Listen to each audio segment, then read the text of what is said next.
Ito po ang sabi po ni Pablo sa 22, "Ngayon pupunta ako sa Jerusalem dahil ito ang utos ng banal na Espiritu sa akin."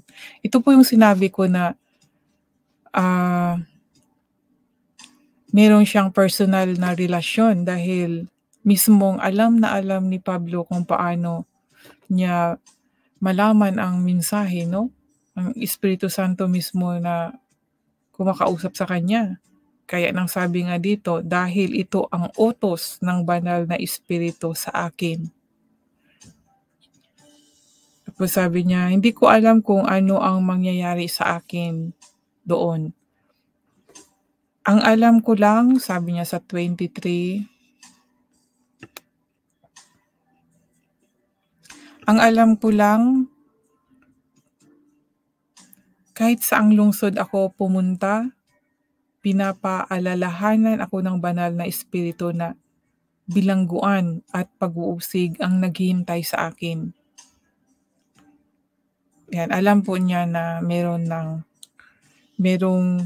hahantungan po ang kanyang pagse-share sa salita ng Diyos 'no, lalo na po kay Jesus Christ. Kasi noong unang panahon talaga 'no, yung unang panahon na 'pag merong magse-share tungkol po kay Jesus Christ ay talagang inaano po nila, sinasaktan, yung mawala po dito sa mundong ito. Ngayon meron akong naalala na minsan nabasa ko sa aking newsfeed na about sa religion ng Catholic. Meron ba daw isang Katoliko tapos papatayin ng kapwa Katoliko. Yun po ang hindi nila alam kung ano ang istorya ng Katolik 'no. Gaya dito, na meron talagang galit kay Pablo dahil ayaw nilang isalita si Jesus Christ. Pero hindi po nangyari yun na ma-stop 'no. Kaya yun po na-amaze po ako. Ang Diyos gagawa po talaga siya ng paraan. Kahit nga 'yan si Pablo, nangangaral siya tungkol kay Jesus Christ at, yun pinatay nila pero hindi po nahinto yun, eh. Hanggang ngayon 'di ba, sinasalita pa rin si Jesus Christ.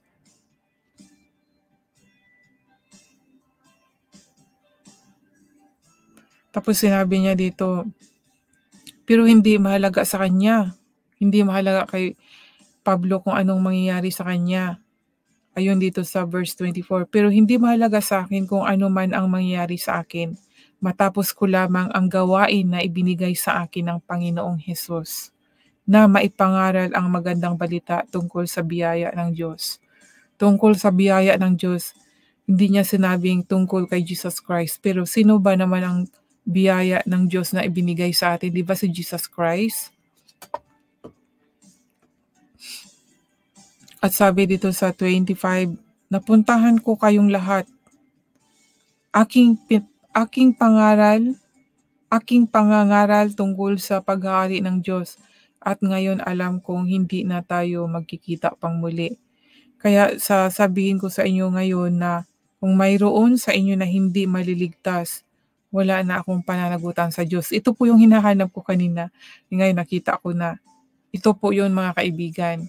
Kahit sa akin din, na-share ko na ang tungkol sa Diyos. Nasabi ko na magbagong buhay po kayo, bumalik loob po kayo kay Lord. Pasensya na kung bumalik loob na kayo kay Lord, praise the Lord, di ba? Pero kailangan po talaga natin ng totoong pagbalik loob sa Diyos. Yung totoo pong kanyang iglesia. Gaya ng sinabi dito na mga iglesia na ayon dito sa verse 28, "Ingatan ninyo ang inyong sarili at ang lahat ng mga mananampalatayang pinababantayan sa inyo ng banal na espiritu. Pangalagaan ninyo ang iglesia ng Diyos." Yan po, tayo po yun.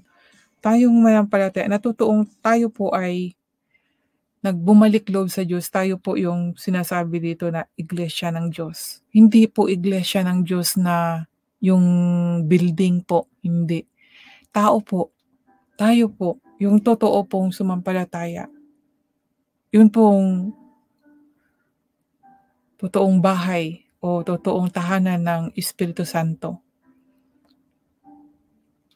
Pangalagaan ninyo ang iglesia ng Diyos na kanyang tinubos sa pamagitan ng sariling dugo. Ito pong word na to, pangalagaan ninyo ang iglesia ng Diyos na kanyang tinubos. So tao po to, di ba? Hindi po building eh. Hindi po niya tinubos ang building church, kundi building human. Tayo po. Tinubos po niya sa pamagitan ng sariling dugo.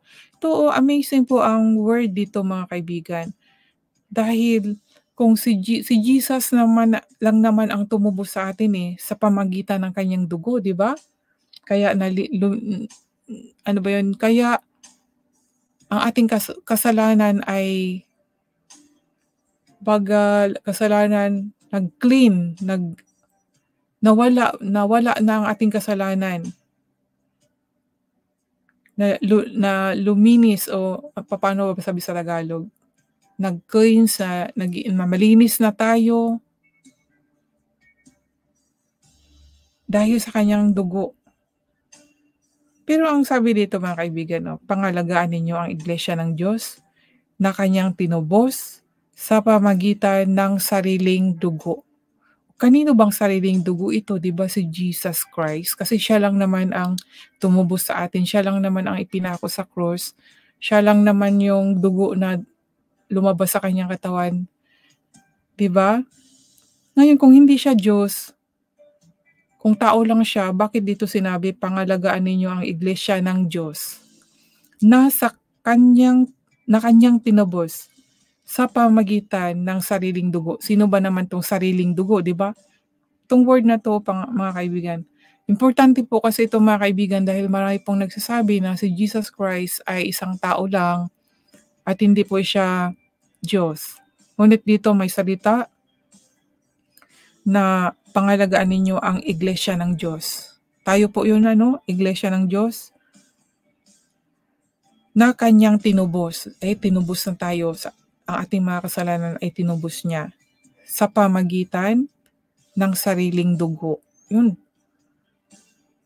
Iglesia ng Diyos sa pamagitan ng sariling dugo. So, sariling dugo ng Diyos. Yun po yung nagdiligtas sa atin.